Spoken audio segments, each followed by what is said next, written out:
everyone, today I want to talk to you about how to travel cheap.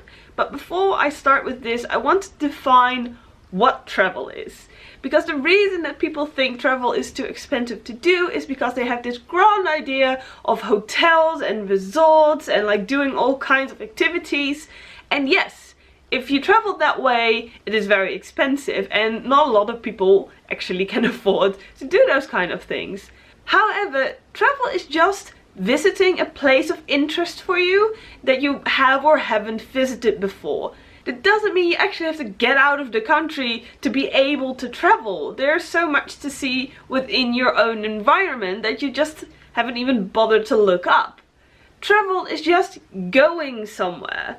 It doesn't have to be another country, it doesn't have to be like this popular destination that everyone goes to. There might be just something really cool just around the corner.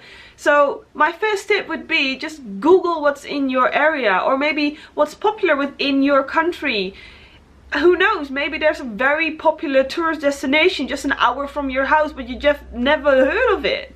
Who knows? I have said who knows 3 times now, I think. Secondly, and I know what I'm going to say now is a bit controversial, so if you're actually in a situation that you definitely do not have the money to travel, please just ignore what I'm saying right now. But a lot of you have money to travel, but they just think they don't. The thing is, you need to make it a priority. Travel is a hobby, so treat it like one.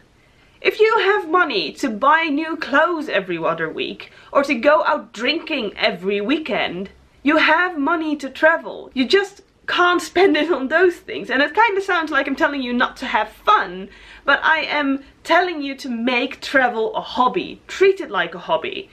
If your hobby is playing the guitar, you're gonna invest in strings and invest in picks and maybe buy a new guitar. If your hobby is painting, you are going to buy supplies and invest in getting a canvas and all that. Traveling is a hobby, so treat it like one and put money aside for it. Make it a priority and then you will be able to travel, definitely if you keep some tricks in mind. So my first proper tip for how to travel cheap is to travel off season. Don't go in the high season in the summers where everyone goes to the place that you want to go, because that is going to be the most expensive time to either travel there or to be there, because you will notice that even restaurants and attractions literally hitch up the prices in high season.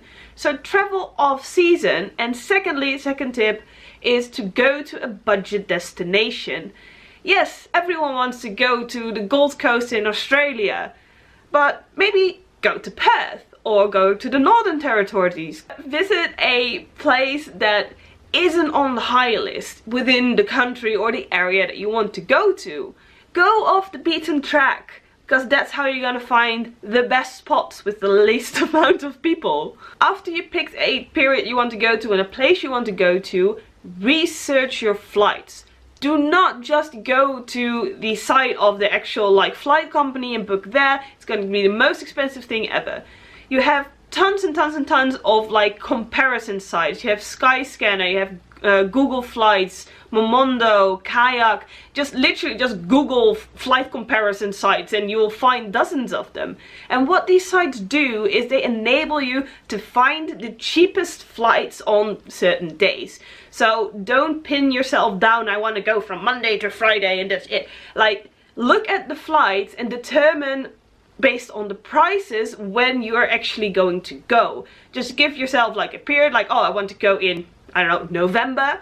Look at those prices and maybe even decide to go a month earlier or later, depending on the prices that you see on the site. Big tip, do it incognito. Why? That is because that the sites and your browser, they will remember the flights that you looked at, so they will literally just hitch up the prices. So use the incognito mode of your browser so they don't actually store it. You will see it if you're searching for a long time that the prices are already changing, so you have to start up the browser again because they're remembering what you're searching for. So do use these sites, but also use incognito mode. If you do want to travel either in high season or to a popular destination, make sure you try to book a flight as soon as possible using these sites, because these destinations will literally get more and more and more expensive the longer you wait, the closer the date is to your actual like travel point. So for popular destinations, really do book in time. Another thing the internet can help you with is finding travel deals. There are like sites that will have city trips or like certain deals to go to a destination without any accommodation or whatever, but there are many deals on the internet. Do cross-check. Some of these deals really are not as good as they like make it out to be, so always check how cheaply you could get a normal flight there. But quite often, this was a thing that the Australians were baffled by in Europe, is you can like have a city trip for, you know, 30 euros or 60 euros depending how far away it is. So always check for deals before you actually like plan your trip. Now that you have a destination and you're on the plane, you obviously need a place to stay. Do not book just random hotels. That's always going to be expensive. Look into hostels. Hostels really are not as bad as you think, especially if you're like traveling alone with just the two of you. It's really nice to meet people there. So don't be too scared. Even the big rooms really aren't as bad as they sound often. Just make sure that you lock away your stuff in the lockers they often have for you, or always keep your valuables on you, because obviously you're in a room with 15 strangers, so be cautious, but don't just avoid it altogether, because it's a really cheap way, especially if you just need a night to spend a night somewhere. If you are with 2 or even more people, Airbnb is really good. These places have like a set price, so even if you are with 4 people, you can just share that set price with them. If you're traveling alone and not scared of strangers, you might want to look into COUCHSURFING. COUCHSURFING is a website where you can basically stay on a couch somewhere or a bed for free, as long as you offer your own house as well. That's a bit of a trade-off. And you will have roommates who can show you around the city. I actually experienced it myself in the student house that I lived in Groningen. We had a girl from, oh, I forgot where she was from, some like Eastern European country, and she came and stayed with us for a couple of days. It was really fun. We had a good night out. So yeah, if you're not scared of strangers and you would like to meet some new people, do look into couchsurfing as well. Huzzah! You're there, you've flown there, you have your accommodation. Now you need to get around. Obviously, the cheapest way is to walk everywhere. If you want to have a little bit of quicker transportation, depending on the type of city that you are, look into renting a bike. Like in the Netherlands, we have bike lanes everywhere, and renting a bike is actually both really easy and really cheap. It's just a really quick way to get around as well, especially if you're not afraid of exercise. You can, like, I don't know, visit the next town over 20 kilometers down the way. So it's a quick and easy way to get around a bit quicker. If you don't like exercise that much, look into buses. Figure out the public transport. In some countries, it's really expensive. Especially like in England, I can't recommend it. It's like, it's just not great, and it's not cheap. However, if you're in like different types of countries, like more Eastern European or Asian, they might have way cheaper transport. One type of transportation you might want to look into is Flixbus. This is pretty big in Europe, and they have like lots of deals, especially to travel from city to city, either within the country that you are or to the next country over. They have deals. I believe they had a deal as well that you can pay 100 euros for 5 trips. So you just get 5 codes and you can use them for any trip you want. So even for the really long ones that actually cost 100 euros themselves, you can just use one of the codes, so it only costs you 20 euros. This can be a really cheap way to get around a larger area. You're just sitting in a bus for like 10 hours, so do keep that in mind. But hey, you're traveling cheap, not comfortably. You also have like car sharing sites like BlaBlaCar. Don't know if you've heard of that. Those are people that are going somewhere anyway. They might be traveling from, I don't know, Amsterdam to Brussels, and they have to make the trip anyways. They put it up on BlaBlaCar and they can share their car with you. So if you get another person or maybe 2 or 3 people in there, you just share the price for the gas, and that's it. easy trip. I'm kind of noticing that a lot of these tips involve not being scared of strangers, but a lot of them go through sites as well, so it's a more controlled environment. If you're not scared of Uber, you're not scared of BlaBlaCar. Next tip is to always check for unexpected costs. Try to avoid them. For example, credit card fees. I made a big mistake last time I was in Australia because I didn't really check my bank account and I didn't want to have too much cash on me. So I was just taking out about $200 a time, about 100 euros. However, I found out after about 3 weeks that every time I did that, it cost me 10 euros transaction fee. That's 10% of what I was taking. So every time I took out 100 euros, it cost me 10 euros. It's ridiculous. So make sure you check that. Either take out larger amounts and store the money somewhere, or try to get a travel card or a credit card that doesn't include fees when you're overseas. Look into that. So now that you're in the place you want to be, you have a place to stay, you know how to get around, you might want to, you know, do something. A lot of cities actually offer free walking tours or quite cheap tours. So look into that. It's a really nice way to like have a look around the city. Maybe the hostel that you're in even offers it. Lots of hostels also do pub crawls, which is a great way to get to know people and to get drunk on a budget, basically. So always look around you to see what is being offered. Especially the free walking tours are basically everywhere. I saw them in Croatia. I know we have them in Amsterdam. So always look into the area that you are. Google is your friend. Another big expense when you are out and about is food. So I can do, why do I keep saying that? I can do recommend you to buy groceries, especially if you're in Airbnb or a hostel. Just cook for yourself. This is always going to be cheaper than going to a restaurant.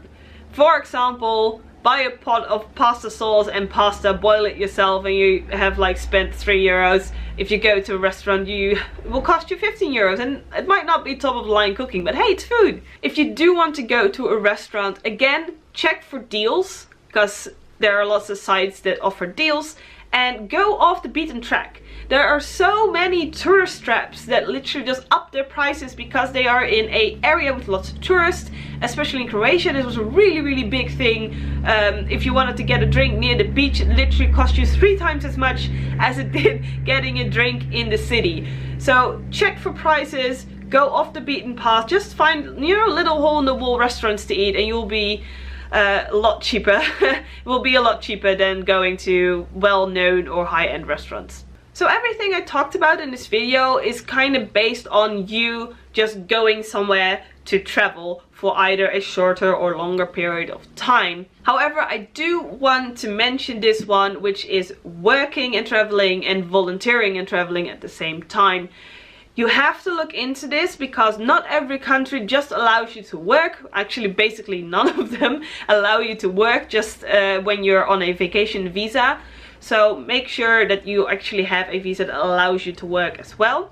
After you make sure you can actually work, the work you can do is, for example, hostel work. Like, they don't really pay you, I believe, but they give you like board and food. So you have a place to stay, you got your food, and you can just like go explore the city you're in on your off hours with the money that you already saved. You could do an au pair job, you can teach English somewhere, especially Asian countries are really big on this. I know, for example, Japan and Korea offer, like, are always looking for foreigners to teach English. So if it's either your native language or you're really good at it, you don't even need experience in teaching. Another thing is called woofing. It's a double W OOF, and this is something about worldwide organic farming. Something I haven't really looked into this, but it's also a way to live on a farm for like a month or up to 3 months, I believe, and then in your off time you obviously can explore the city. Another big thing, for example, in Australia you have the holiday working visa that you can get either 1 or 2 years depending on the country that you're from, and this allows you to basically work for 12 months for how much time you want to work and travel freely through the country. You are required to do 3 months of farm work. I can do a whole other video on this. I might do that actually. So just look into the options. If you are planning to travel for an extended period of time, you might want to be able to work to make some extra money. However, that's not all there is to traveling. Traveling is taking 3 days to make that road trip to that beach you've never been to, or you know, take a week off of work, visit the next country over and just, you know, explore the city you're in. Travel is so much more than, you know, going abroad and being away for a month. Travel is just going to a place you want to go for any amount of time. That is travel. And the chances are that you are just from a middle income family, and no, you're not rich, but you have money to buy clothes and go out and all those kind of things. So if you store that money instead, you can make a trip. So I hope this video helped you in any way. If it has, please give me a thumbs up so I know I'm helping. Other than that, thank you very much for watching, and I'll see you guys very soon. Bye!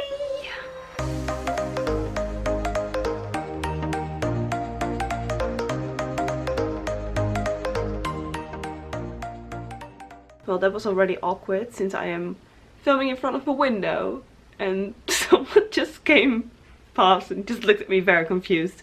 I swear this is a normal thing to do. Might not help that it's pointed towards the bed.